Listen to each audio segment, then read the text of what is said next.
L'endimanché du ciné est prêt pour vous parler aujourd'hui sans spoiler des Nouveaux Mutants. Le dernier film du frère de Danny Boone, Joss Boone. Et oui, je m'amuse comme je peux. Le dernier film de la franchise X-Men, sous l'effigie, et oui, sous l'étiquette incroyable de la Fox. D'ailleurs, on voit le générique au début, ça fait vraiment plaisir de voir la 20th century, oui, j'aime pas l'accent anglais, oui, mais restons calmes et concentrés. Et donc ce film, voilà, de super-héros, de film un petit peu horrifique apparemment, enfin c'est comme ça que ça se vend en tout cas, eh bien, on va dire que c'est le dernier film donc, de la Fox avant que l'univers et les personnages ne basculent dans le monde, vraisemblablement, du MCU chez Disney. Voilà, d'ailleurs au passage une petite pensée pour l'interprète entre autres de Black Panther, Monsieur Bossman qui nous a quittés il y a peu. Les Nouveaux Mutants, parce que nous allons rester concentrés sur ces nouveaux personnages que nous découvrons, sont des enfants, peut-être pas des enfants, alors de grands ados. Wesh là, je suis sur mon portable, là, j'ai même pas de wifi. Alors deux jeunes adultes, donc merci, vous êtes complètement à côté de la plaque, vous n'arrivez pas à caractériser les personnages. Ce film se fait un petit peu cracher la figure quelque part, mais dans des mesures assez moindres, parce que c'est un film qui est dit maudit. À savoir qu'il aura dû sortir il y a déjà 2-3 ans, mais à chaque fois il est repoussé et reporté pour des raisons qui sont complètement pas aléatoires, mais bon, il y a des problèmes de production, il y a des problèmes avec pas les scénaristes, mais le réalisateur qui s'en va et qui revient, enfin bon, c'est un petit peu bizarre, le projet est dit comme ça est assez laborieux, mais moi en tant que grand fan de la grande franchise X-Men, avec la Fox, pour l'instant, on verra ce que ça donne avec Disney, mais je voulais voir ce film car c'était ma grosse dernière attente de l'année 2020. Donc dit comme ça, j'ai envie de le voir, je fonce. Bien. Et c'est pas possible du tout. C'est pas un bon film du tout. C'est une déception énorme. Je crois que le terme château branlant convient absolument à ce film. C'est terrible. Bon. Ceci étant dit, maintenant on va essayer de comprendre pourquoi. Déjà, premier point, parce que là voilà, je vous parle de la Fox, je vous parle de Disney, je vous parle de studio, mais comment exploiter l'univers des X-Men? C'est très mal expliqué, on n'y comprend vraiment rien.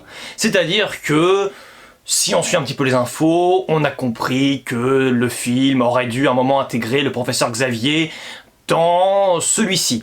Spoiler alerte, tu parles, Xavier n'intervient à aucun moment. Voilà, on retrouve aucun personnage qu'on a déjà côtoyé, ce sont tous de nouveaux. Bon, d'accord, très bien, hurrah.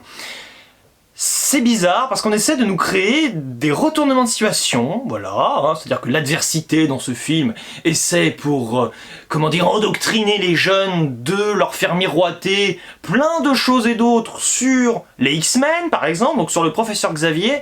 Seulement, si vous connaissez un minimum l'univers, vous savez ô combien, et je ne parle pas que des comics, je parle des films, uniquement des films. Si vous connaissez l'univers et vous connaissez les films, vous savez absolument que tout ce qui vous est balancé à la figure en termes de pseudo-manipulation pour essayer de faire en sorte que les gentils deviennent des méchants, ça passe totalement à la trappe. Le film essaie d'être très psychologique, alors il l'est peut-être par moment, c'est-à-dire voilà, le personnage principal a une relation spécifique avec un autre personnage qui est assez belle, assez touchante, assez pure. Pourquoi assez pure? Parce que finalement, on s'amuse pas pendant 3 heures à essayer de nous l'expliquer. Faut dire que le film est assez court, 1h33 ou 40, je ne sais plus. Mais d'ailleurs, un format qui ne lui convient pas, c'est-à-dire qu'il est divisé en 3 actes. Le premier acte qui est, somme toute, très lambda. Bon, on se demande un peu ce qu'on fait là, comme le personnage, voilà. Donc on essaie de faire en sorte qu'on s'identifie au personnage principal, mais après, l'introduction, grosso modo, des 4-5 jeunes, je sais même plus combien ils sont, peut-être 5, mais ils sont tellement mal caractérisés, ils se caractérisent tous par un fait, voilà, un fait d'armes, voilà, ils ont fait ci dans leur passé, ils ont fait ça, très bien, pourquoi pas. Et ça sent quand même les scènes coupées, là, qui ont disparu totalement, comme leur définition l'indique. Et clairement, je trouve le film est complètement explosé. Il y a des passages, donc, où on fait des références à ce qui s'est passé au début du film, bon, on va dire que ma compréhension était à peu près au rendez-vous, à peu près. Et alors, vous l'avez compris, quand on fait des références à l'univers ou même à une organisation qui aurait fait ci, qui aurait fait ça, je n'ai rien compris. J'ai l'impression qu'on a essayé de me faire plein de clins d'œil à un moment, surtout dans le deuxième acte, voilà, ce fameux deuxième acte qui est peut-être l'acte, entre guillemets, le plus réussi, enfin le moins raté, parce que plus réussi, il n'y a pas grand chose de réussi, donc le moins raté, on va dire ça comme ça, voilà, qui est un peu le moment fort du film, le passage où on se dit qu'après tout, ça peut encore décoller, qu'on va pouvoir avoir un film qui fait très peur, très horrifique, voilà, le fameux interdit aux moins de 12 ans va enfin être justifié. C'est interdit aux moins de 12 ans, soit à cause du troisième acte, peut-être, mais on a vu largement plus choquant dans des films qui sont pas du tout interdits aux moins de 12 ans, quoi. Donc clairement, le problème du film, c'est la progression. Au-delà, donc, pour moi, de scènes coupées qui doivent être complètement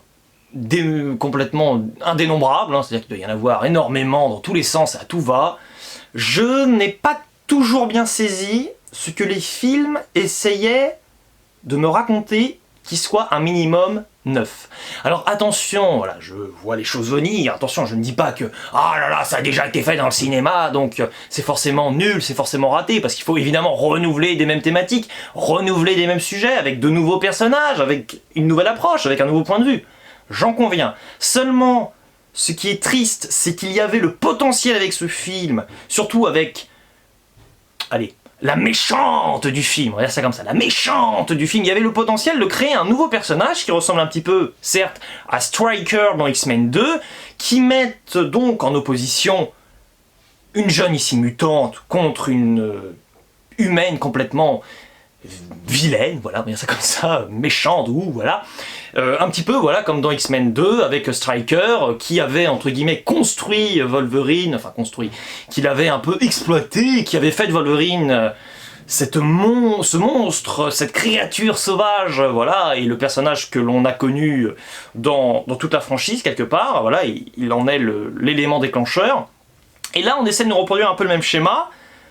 Seulement, pour moi, la caractéristique fondamentale du personnage, donc du méchant, de la méchante, c'est que, quand bien même l'actrice joue bien, et tous les acteurs, et surtout les actrices jouent bien dans ce film, c'est pas le problème, hein. Aucun problème d'acting, rien d'incroyable, pas de prestation non plus, où on se dit « Ouh là là, ça y est, ça va le dans tous les sens, on n'a jamais vu ça », mais pourquoi pas. Mais alors, l'enjeu pour moi du film, c'était de faire en sorte qu'on ait vraiment l'impression, avec ce huis clos, voilà, qui n'est pas vraiment respecté, j'ai envie de dire, mais il y avait vraiment un principe du confinement. Alors je sais pas si vous connaissez l'appellation confinement, la bonne blague, mais il fallait absolument garder les personnages dans un lieu sûr, tu parles, mais un lieu complètement restreint, voilà, et faire en sorte que la méchante ait une aura telle, une présence qui crée chez le spectateur ainsi que chez le personnage, oui, un sentiment vraiment de mal-être profond, de terreur qui empêche toute tentative d'évasion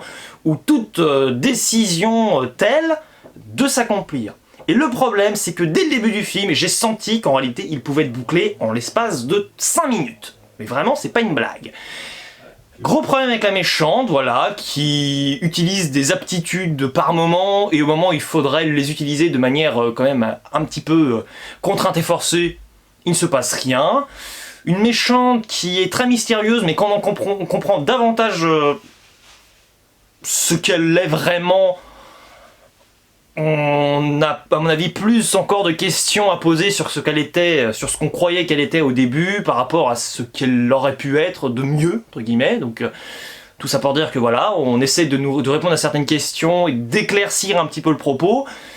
Mais j'ai l'impression qu'on le complexifie et qu'il y a tellement donc de trous et de manques à pallier que bon, bah, de toute façon c'est incompréhensible et on n'y peut pas grand chose. J'ai eu l'impression par moments quand même d'être complètement à côté du film, et je l'étais clairement parce que il y a des scènes où la réalisation est incroyable, il y a un passage un petit peu avec des personnages un peu à la Scream qui sont assez, alors effrayants non, mais qui sont très réussis, qui sont assez éblouissants.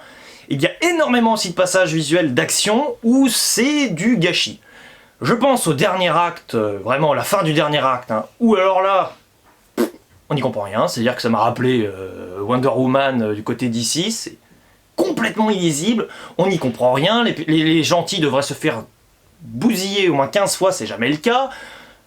J'ai pas du tout adhéré à ce point de vue thématique qu'on nous explique au début et qu'on nous rabâche à la fin. Enfin, pour moi, on doit faire ça dans un film qui est hyper complexe.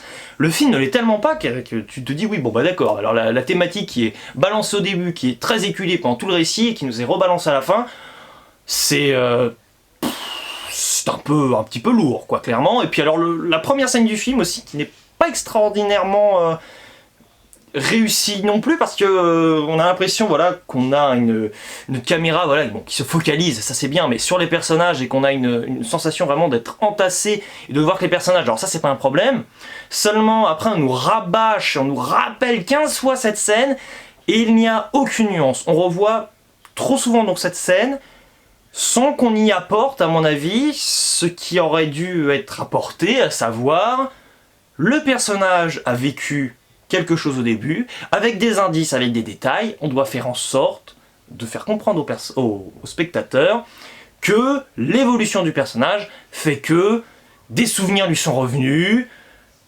une mystérieuse révélation lui est arrivée, mais à aucun moment ça n'est le cas. Pour moi, le personnage principal, de ce qu'on nous dit, de ce qu'elle dit elle-même en voix off, d'ailleurs le principe de la voix off, il faut arrêter avec ce genre de film, ça passe pas du tout dans la narration, c'est horrible, hein, ça vous l'avez compris, ça passe pas, c'est pas bon. Mais honnêtement, voilà, elle nous donne des ficelles qui nous permettent de comprendre à peu près ce qu'elle essaie de faire, mais le film on n'y croit pas, quoi, on n'y croit pas une seconde. La finalité du film est aussi bizarre parce que une fois le film terminé, on s'attend pas à ce qu'il y ait de suite, alors c'est pas le problème, mais on se demande... Oui, on se demande en quoi on doit être estomaqué une fois le film terminé. Il n'y a pas de scène post-générique parce que, à mon avis, maintenant il n'y a plus grand chose à raconter et je pense que là, X-Men, bouquet final, n'a pas fini en feu d'artifice du tout, clairement, là c'est bizarre, très laborieux. Et peut-être aussi qu'il y avait un petit phénomène, je l'ai ressenti ainsi, de bascule, c'est-à-dire, allez, maintenant, la Fox c'est fini, on va passer au MCU. Le MCU qui est quand même, alors qui reste sérieux dans beaucoup de films, mais qui a beaucoup plus de touches d'humour, ça c'est à souligner. Et il y a un moment où un personnage explique, avec une histoire de café, de thé ou de café, je ne sais plus, mais en tout cas avec une boisson, voilà, hop, j'ai mis un petit somnifère dedans, et un tel personnage va s'endormir. Et là, on ne voit pas le personnage qui dort. Donc on se dit, bah c'est normal, on est un peu encore dans l'univers de la Fox, où on va pas s'amuser à nous faire rire en disant, tiens regardez, il y a tel personnage qui est en train de dormir, les autres personnages sont en train de gambader et de faire un peu ce qu'ils veulent. Ça passerait très bien dans les Gardiens de la Galaxie, dans le MCU. Bon. Et à un moment, donc on revient à nouveau avec cette technique, voilà, allez hop, un petit peu dans ton thé ou dans ta mixture, je te mets un peu de somnifère et tu dors. Et cette fois-ci, on voit la scène. Et j'ai l'impression, malgré tout, que même si la progression n'existe pas dans le récit en soi hein, de ce film, on essaye gentiment, mais maladroitement et tant bien que mal, de nous ramener vers le MCU. Voilà, c'est le seul point positif que j'ai à dégager de ce film, avec l'acting, vous l'avez compris, qui est loin d'être complètement... horrible et qui a même des moments de bravoure et par moments c'est assez honorable. Donc ce film est une déception totale, c'est un très mauvais film. J'ai quand même envie de vous conseiller d'aller le voir si vous ne l'avez pas encore vu parce que ça reste plus ou moins l'univers des X-Men apparemment, mais ça n'a rien de transcendant.